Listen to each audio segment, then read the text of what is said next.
moi, je serai à Abidjan. Voilà, la vie continue, la vie est belle avec Jésus. Hein. C'est des fois difficile.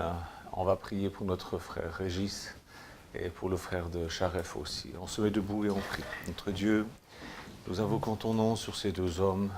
Oh mon Dieu, d'étendre ta main sur eux et de leur donner la guérison dont ils ont besoin. Merci Seigneur Jésus. Donne à chacun exactement ce dont il a besoin pour la seule gloire de Dieu. Merci Seigneur. Amen. Amen. Vous pouvez vous asseoir. On salue aussi Mélodie qui aujourd'hui ne sont pas là. Vous pouvez vous asseoir. Hein, parce que déménagement, ils ont trouvé une superbe maison, magnifique, tous vitrés, extraordinaire. C'est bien, on est très content pour eux.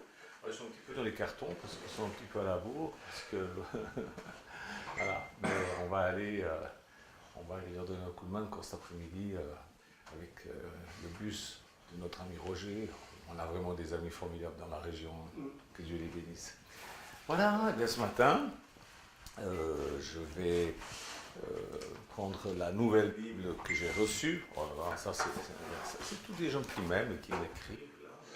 Ils sont charmants. Mais je vais couper le son. Voilà, pas plus simple. Voilà, ça je vous recommande. C'est une nouvelle Bible qui est sortie.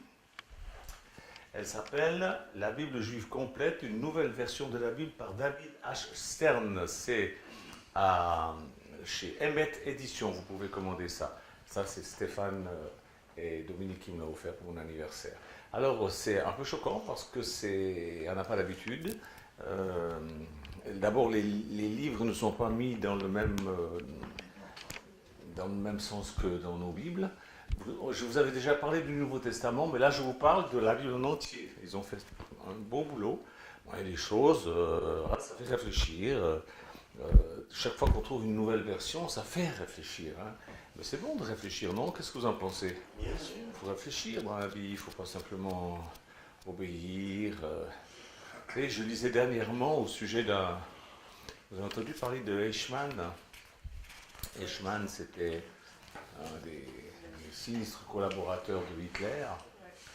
Et quand il y a eu son procès, les gens imaginaient qu'ils allaient rencontrer une espèce de monstre rempli de haine et tout. Mais non, en fait, ils ont rencontré un petit tâcheron, nul de chez nul, un type simplement qui obéissait à tout ce qu'on lui disait sans réfléchir.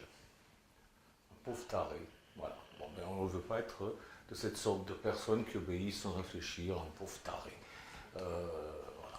On leur aurait dit de tartiner, je sais pas, du Nutella, 50 tartines par heure, il l'aurait fait. On lui a dit de faire autre chose, il l'a fait, il n'a pas mesuré. Non, un tâcheron, voilà, quelqu'un qui obéit. Il y a beaucoup de chrétiens qui font que d'obéir, mais il leur manque quelque chose. On va lire, on va voir ça aujourd'hui. Lévitique 19, 18. Lévitique 19, 18, où c'est Moïse qui parle de la part du Seigneur et qui dit tu aimeras ton prochain comme toi-même, je suis Adonai, tu observeras mes ordonnances. On peut dire Amen, hein? Alors, ce matin, je voudrais vous parler d'une chose un petit peu mal comprise. Vous savez que nous sommes entrés dans le rétablissement de toutes choses et nous travaillons à cela et nous cherchons et nous trouvons parce que celui qui cherche, il trouve. Et cette chose mal comprise, elle est devenue une partie de notre culture, malheureusement. Et pourtant, c'est une chose archi fausse. Archi fausse. Elle est fausse parce qu'au fil des siècles, ceux qui nous ont parlé prétendument au nom du Seigneur Jésus-Christ ont en fait piétiné Jésus et son message. Et le magnifique enseignement de Jésus-Christ sur l'amour de notre Père Céleste à notre égard, c'est devenu des dogmes, c'est devenu des trucs qui nous pourrissent la vie. Voilà, c'est dit. Ça nous pourrit la vie. Les pères de l'Église, oh, ils n'ont pas fait que des bêtises, mais alors là, ils ont fait fort. Ils ont fixé des normes, et depuis, on croit dans, et on respecte leurs dogmes, leurs normes, leurs règles à eux, plutôt que de respecter les paroles vivantes de notre Seigneur Jésus-Christ. Et c'est malheureux. C'est devenu... vous savez, on dit les Suisses sont disciplinés. Pourquoi? Parce que ça fait des siècles que c'est comme ça, et c'est dans nos gènes. Eh bien, dans le monde entier, le christianisme est devenu ce qu'il est devenu parce que c'est dans nos gènes maintenant. Il faut enlever tout ça, il faut faire un nettoyage, on a besoin d'un rétablissement. Parce que l'Église est malade, mes frères et sœurs. Il faut qu'elle soit rétablie dans sa santé, en revenant simplement au message de Jésus-Christ, de son amour. Les religions ne nous demandent jamais de nous interroger. Et, ah oui, ça, pour vous dire qu'il faut vous introspecter, ça, alors là, il n'y a pas de problème. Elles ne vous disent jamais de vous interroger, mais toujours de mettre en pratique aveuglement ce qu'elles disent. C'est comme ça. D'abord, Dieu n'est pas un père fouettard. Ça, il faut que ça soit clair. Et Jésus, qui est Dieu, qui est venu sur cette terre dans un corps semblable au nôtre, et ne venez pas me dire que ce n'est pas possible à Dieu de faire ça, parce que vous savez, les musulmans disent que Dieu ne peut pas faire ça. Ah bon? Leur Dieu ne peut pas faire ça, parce que leur Dieu n'est pas tout-puissant, mais notre Dieu est tout-puissant, et il peut faire ça. Il est venu dans un corps de chair, et il nous a parlé, et il nous a montré l'exemple, dans un corps semblable au nôtre, et il refusait absolument toutes les normes imposées. Ah bon? Mais oui, vous allez voir.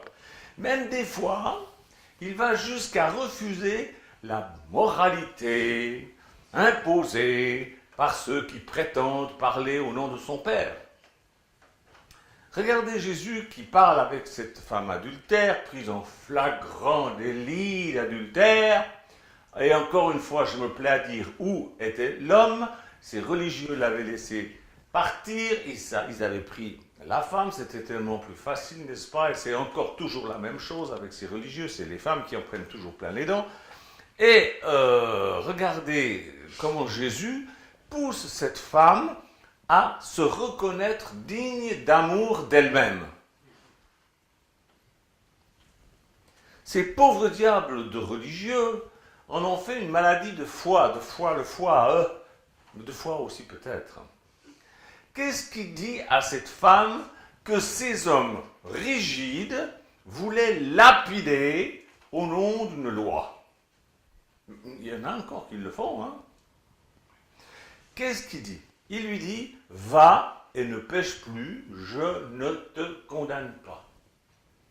C'est pas vrai? Qu'est-ce qu'il dit au collecteur d'impôts que tout le monde déteste? Il lui dit, relève la tête et va de l'avant. Que dit-il à la Samaritaine, honteuse de sa mauvaise vie qu'elle avait menée? Elle avait eu je ne sais plus combien de maris, celui avec qui elle était, ce n'était pas son mari, enfin bon, c'était la honte du village. D'ailleurs, elle venait au puits toute seule, au moment où il n'y avait personne, comme ça, elle n'avait plus de soucis. Hein, voilà. Jésus lui demande à boire.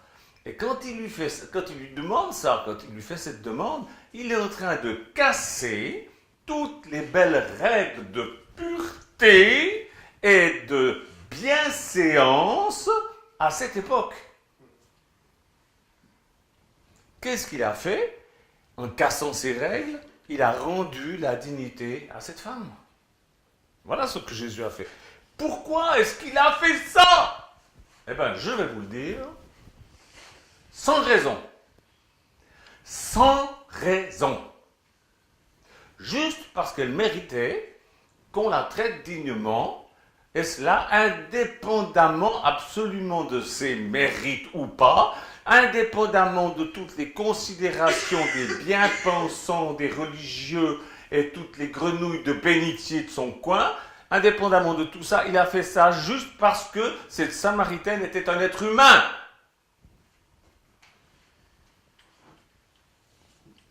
Oh!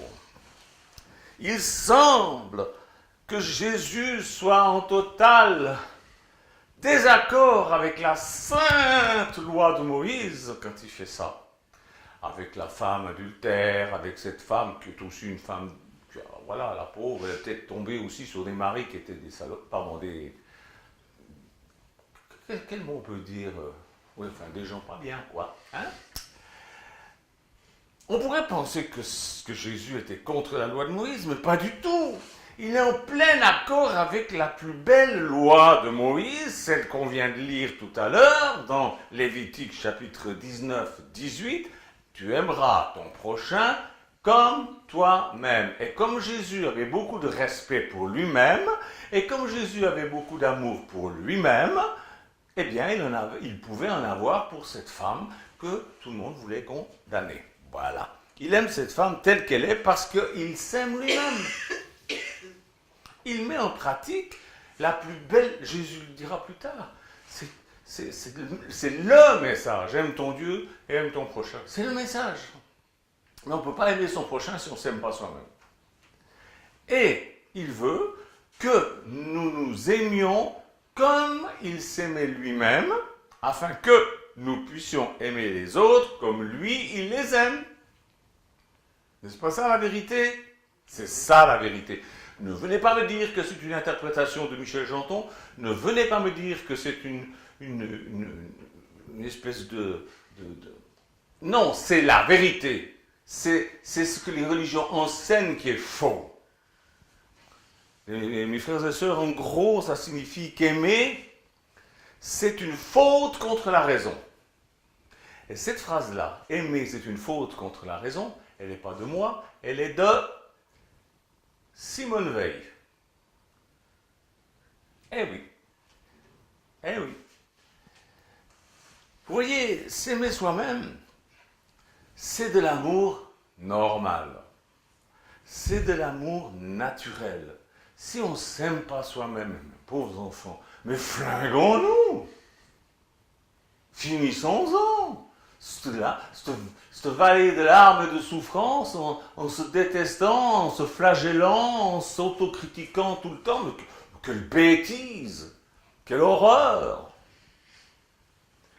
C'est pas mal de s'aimer soi-même, en fait, puisqu'on doit aimer notre prochain comme on s'aime soi-même, ne pas s'aimer soi-même, c'est de la folie. C'est de la folie. Donc toutes ces personnes qui veulent avoir l'air humbles, n'est-ce pas, et qui disent « je suis un pauvre pécheur, oh vous savez, moi, il faut pas, je suis nul, eh ben ce sont des vierges folles. Pardon. Mais voilà, au moins comme ça c'est dit. Parce qu'ils désobéissent au commandement le plus important, d'aimer Dieu, d'aimer son prochain comme on s'aime soi-même. C'est le pire. Désobéir à ça, c'est la pire chose. C'est démoniaque. Ce qu'ont fait ces théologiens en transformant l'amour de soi prôné par Moïse, la loi, et par Jésus, la grâce, c'est démoniaque d'avoir transformé tout ça en haine et en mépris de soi.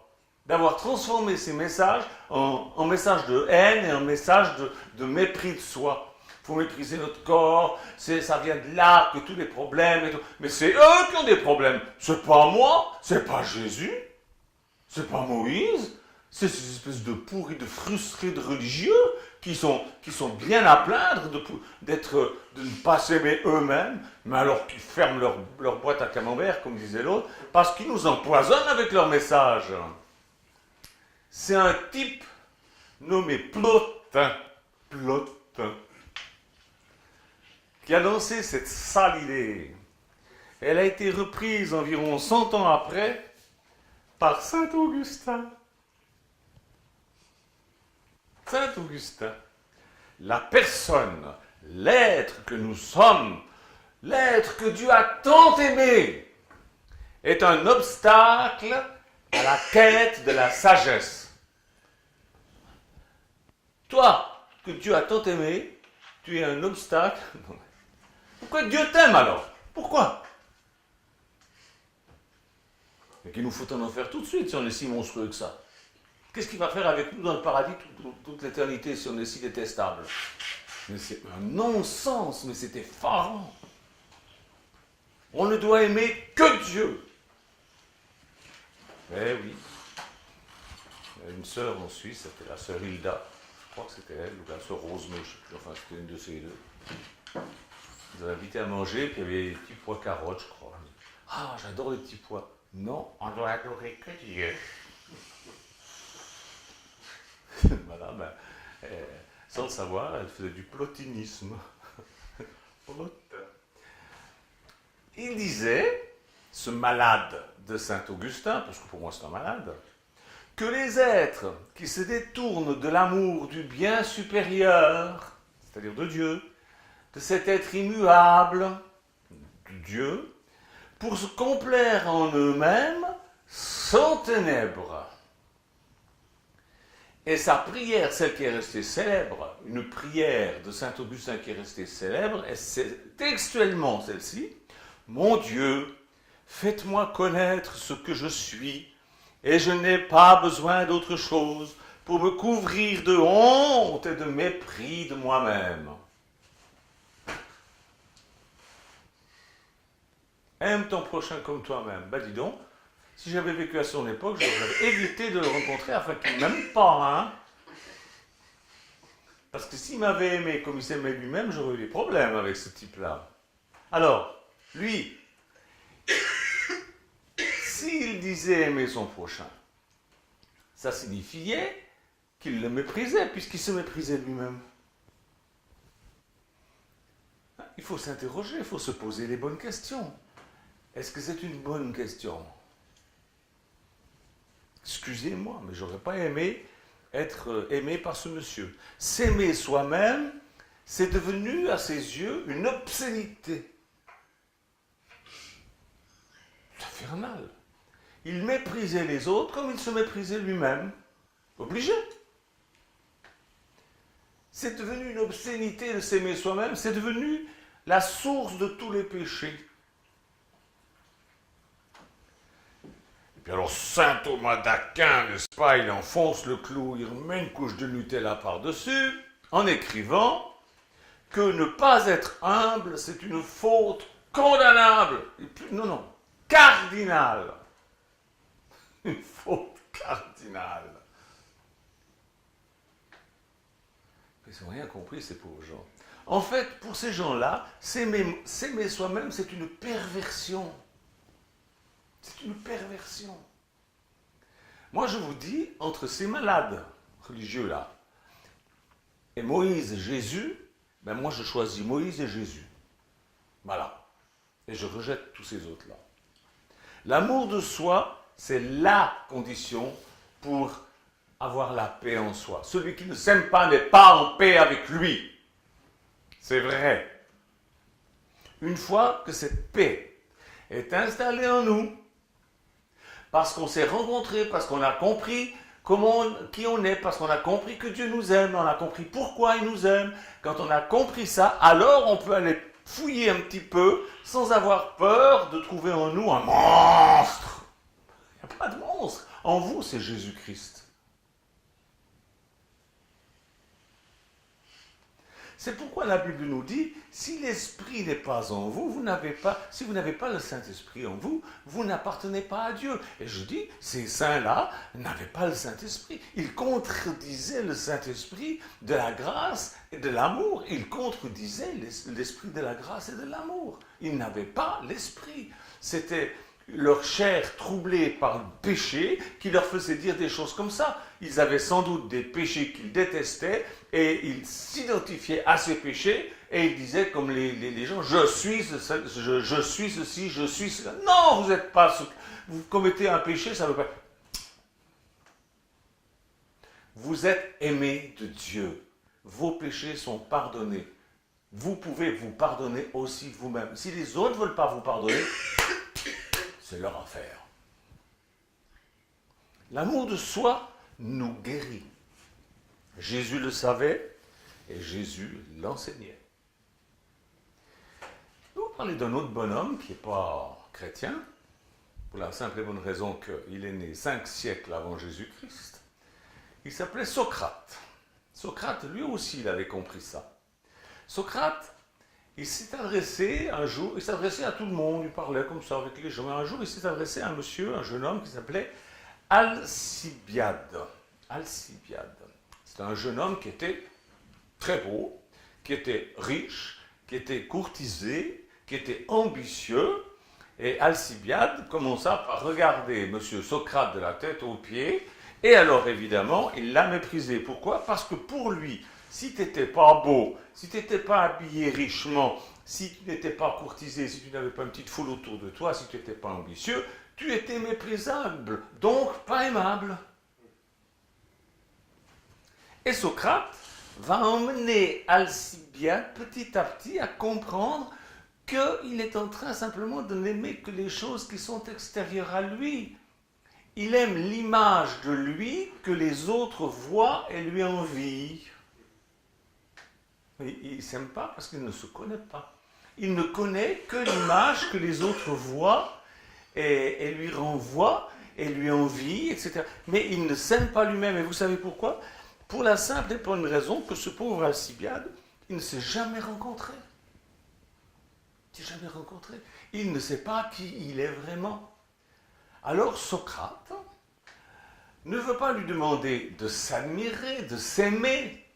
Non, il va lui demander de s'interroger.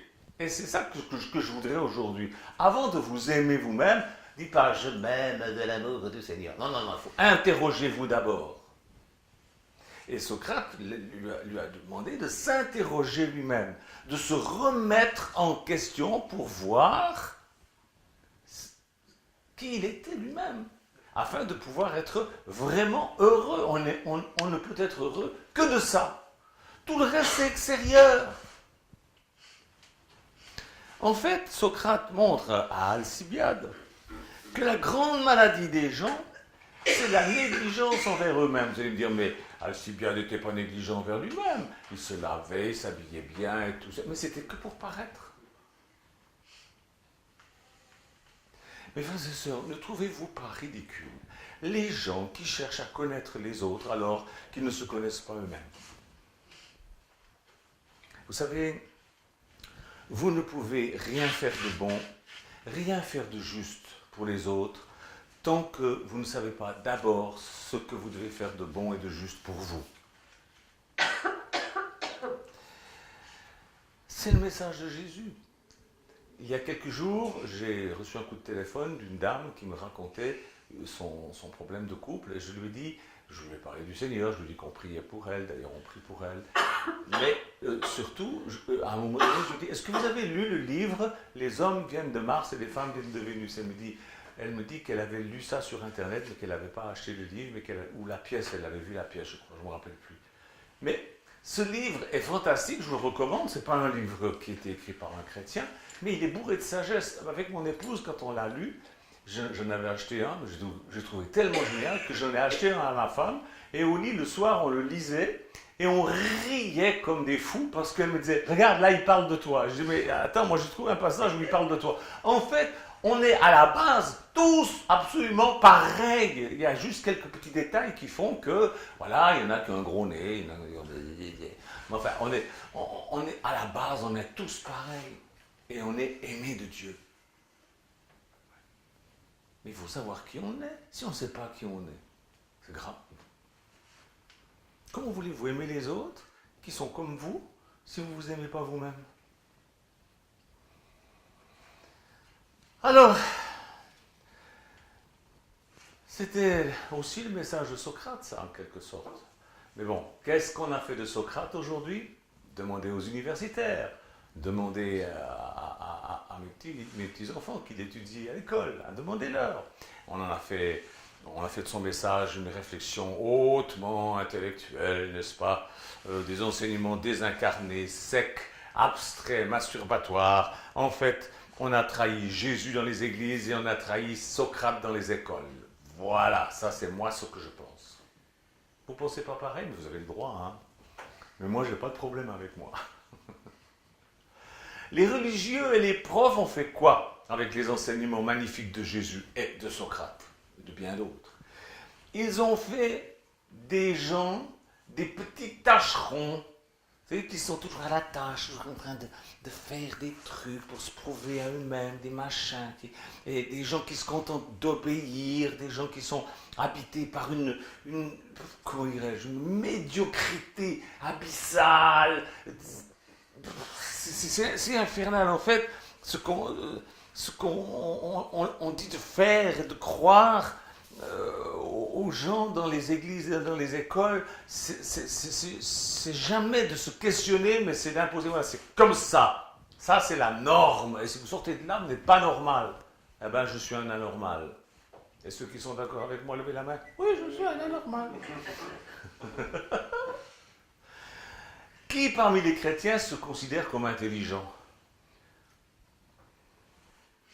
Aucun ne le dira. Personne ne va dire, moi je suis intelligent. Pourtant, il y en a. Il y en a. Pas beaucoup. Non, si, il y en a. Aucun ne le dira, parce que ce qui leur suffit, c'est d'obéir. Ils sont allés dans une église. On a dit, voilà, asseyez-vous là. Oui, monsieur. Est-ce que vous avez été baptisé? Oui, quand j'étais enfant. C'était faux. Il faut se faire baptiser trempé dans l'eau. Ah bon, plouf. Puis rencontre un autre. Vous avez été baptisé comment? Ben, par immersion, au nom du Père, du Fils et du Saint-Esprit. C'est faux, il faut le faire au nom de Jésus. Ah bon? Plouf. Après. Mais vous avez été baptisé comment? Ben, au nom du Père, au nom du Seigneur Jésus-Christ et par immersion. Ah bon? Mais la tête en avant, la tête en arrière. Et plouf. C'est nous qui avons raison. Il faut obéir, vous devez obéir. Si vous n'obéissez pas, vous êtes perdu. Vous irez en enfer. Ils sont tous comme ça. Ils ne le disent pas d'une façon aussi grossière que ce que je... Là, je fais un petit peu du théâtre, hein. Je fais du grand guignol, mais c'est bien ça quand même, ce qui se passe. Venez pas me raconter des histoires. Ça fera 50 ans au mois de juin que je connais les milieux évangéliques. Alors ne venez pas me raconter des histoires, je connais. Quand je vois ces petits jeunes qui ont 1 an et demi, 2 ans de conversion sur YouTube et qui viennent vous affirmer des trucs et des machins alors qu'ils ne savent rien du tout et qui sont en train de se gourer et d'entraîner les autres dans l'erreur, mais... Puis après, je lis les commentaires. Amen, frère, t'as raison, alléluia. C'est terrible, c'est terrible, c'est terrible. C'est terrible. Et les chrétiens se plaignent de leurs églises, mais ils en acceptent toutes les aliénations et ils se soumettent à tout ce qu'on leur impose. Par contre, on a des séminaires. Toujours quelqu'un m'écrivait, est-ce que vous faites des séminaires? Non, je devrais peut-être en faire finalement. Je verra. On fait des séminaires, n'est-ce pas, autour de la parole de Dieu, des réflexions intellectuelles au sujet des paroles de Jésus qui n'ont rien à voir avec la spiritualité. Mais vraiment, j'ai été dans des séminaires comme ça, mais c'est... Sortez de là où c'est que vous en êtes. Hein. Jésus est la vie. Il est la vie. Il n'est pas une machine à distiller des enseignements pour qu'on les dissèque et puis qu'on s'auto-flagelle ou qu'on... Non. L'autre jour, mais voyez, mais c'est comme ça, mais réellement tout le temps, partout. Là, et pas plus tard que cette semaine, un frère m'a écrit et me demande comment prier pour les aveugles. J'étais surpris par sa question. Je lui dis,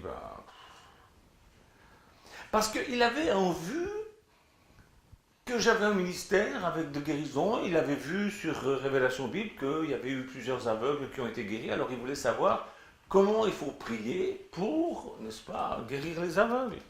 Mais vous voulez que je lui réponde quoi? Ça ne s'enseigne pas. Ça ne s'enseigne pas. D'abord, la moindre des choses, c'est d'aimer Dieu, c'est de s'aimer soi-même et de croire qu'on a reçu de Dieu, puis d'y aller, puis d'aimer les autres, et puis de prier pour eux. Vous priez pour les aveugles, la même chose que vous priez pour quelqu'un qui a mal à la tête, c'est la même chose. Il suffit d'avoir un peu d'amour, c'est tout. C'est tout. Mais il n'y a pas besoin de faire un séminaire ou une explication théologique en 4 points pour expliquer comment prier pour les aveugles, et une autre étude pour expliquer comment prier pour les sourds, et une autre pour expliquer comment prier pour ceux qui ont un cancer. Non! Mets de l'amour dans tout ce que tu fais. De l'amour pour Dieu, de l'amour pour toi, et alors tu auras de l'amour pour ton prochain. Puis tu iras tout simplement faire les choses au nom du Seigneur Jésus-Christ. Prier pour un aveugle, c'est pas spécial. c'est un pas de foi en Dieu, c'est un pas de foi envers toi qui crois que tu as reçu pour le faire, et puis c'est un pas d'amour envers les autres qui souffrent, et puis c'est tout. Un petit peu d'amour. Les chrétiens, alors après il me dit, est-ce que vous pouvez m'envoyer des livres? Il est où? En Afrique. Je dis non, lisez déjà ce qui est sur Révélation Bible, ça suffira. Alors il marque, ok, depuis il m'écrit plus. Il doit être vexé, le pauvre frère. Mais il a tout là, dans Révélation Bible. Il y a des milliers d'informations. Il veut que je lui envoie des livres. Ça sert à quoi? Ça sert à quoi? Les chrétiens souffrent d'un manque d'amour. Pas d'un manque d'amour envers Dieu, je ne dis pas ça, ils aiment Dieu. Mais un manque d'amour pour eux-mêmes, un manque de respect pour eux-mêmes. Donc, un manque d'amour pour leur prochain. L'amour, ça guérit tout. L'amour, ça guérit tout. Jésus le savait, Socrate l'avait compris, mais nous, au XXIe siècle, eh bien, on a occulté cette grande vérité et nous avons détourné les yeux du message de Jésus. C'est terrible. C'est terrible. Et on veut que tout soit explicable. C'est terrible. Il nous faut personnellement revenir à Jésus et à son message. Ne vous fâchez pas, vous les personnes dont j'ai parlé aujourd'hui, ne vous fâchez pas. Revenez simplement au message de Jésus. Regardez comment Jésus aimait les gens. Admirez sa façon d'aimer les gens. Il n'y a qu'une seule sorte de personnes qui ne l'aimaient pas trop, c'était les religieux. La seule fois où il s'est fichu en rogne, c'était dans le temple. Voilà, après vous dites, oui Michel, tu gueules tout le temps sur les religieux. Pardon, Jésus a dit, tout ce que j'ai fait, vous le ferez aussi. Voilà, je ne peux pas me taire. Ils sont en train d'empoisonner tout le monde. Alors j'élève ma petite voix pour dire ça. Aime-toi. Reconnais que tu es aimé de Dieu. Reconnais qui tu es en Christ. Crois ce que Jésus dit, pas ce que le diable ou les gens te disent. Ou ne crois pas ce que tu crois que tu dis, parce que beaucoup de gens disent ouais, qu'est-ce que je fais bête, qu'est-ce que je fais. Mais non, c'est pas toi qui le dis, c'est le diable qui parle dans ton cœur avec la première personne du singulier. Mais c'est pas toi. T'es pas bête, absolument pas. C'est un mensonge du diable qui parle dans ton cœur en prenant la première personne du singulier. Apprécie la nouvelle créature que tu es, aime cette créature que tu es. Dans une version que j'aime bien, c'est écrit « Tout est en train de devenir nouveau ». Ce n'est pas devenu nouveau comme ça, parce que tu as levé la main ou parce que tu as été trempé dans l'eau. C'est « Tout est en train de devenir nouveau ». Eh bien, entre dans cette eau de vie qui te rend propre, qui te rend nouveau, qui te magnifie, qui glorifie Dieu parce que tu relèves la tête, parce que tu deviens quelqu'un de spirituellement intelligent, de cœur et de tête. Et puis fonce, vas-y. Tant pis pour les gens qui disent que tu es orgueilleux. Moi, depuis que je suis né de nouveau, on a toujours dit que j'étais orgueilleux. Mais toujours, les gens ont dit, Michel Janton est orgueilleux. Non, je suis fier d'être la personne que je suis. Je ne voudrais pas être une autre personne. Il y a certains trucs que j'aimerais bien changer, que je m'applique à changer, mais ce n'est pas de l'orgueil, c'est simplement, je me respecte. Puis je ne vais pas faire semblant d'être humble pour faire plaisir à des religieux coincés. Non. Je suis comme je suis, on m'aime ou on m'aime pas. Moi, je m'aime bien. C'est tout. Est-ce que vous m'aimez aussi? Voilà, c'est tout. Bah, ceux qui m'aiment me suivent, comme disait Lafayette. Tant pis pour les gens qui disent qu'on est orgueilleux. Fais ce que Jésus te dit de faire. Aime-toi, respecte-toi. N'obéis pas, mais aime. Bien sûr que si tu aimes Jésus, tu vas lui obéir. Quand il va te dire de faire quelque chose, tu vas le faire. C'est obligé, mais par amour, pas par obligation, pas pour te consoler ton petit cœur. Quand Jésus dit, donne à celui qui demande, tu ne vas pas lui donner parce que Jésus l'a dit. Mais tu vas être... Jésus, ce qu'il te dit, c'est pour réveiller ta conscience, parce qu'on a des milliers de choses à penser, puis donc on se rend compte, oui, c'est vrai, tiens, je vais donner là. Vous voyez, mais pas par obligation, mais par amour. C'est quand même pas compliqué.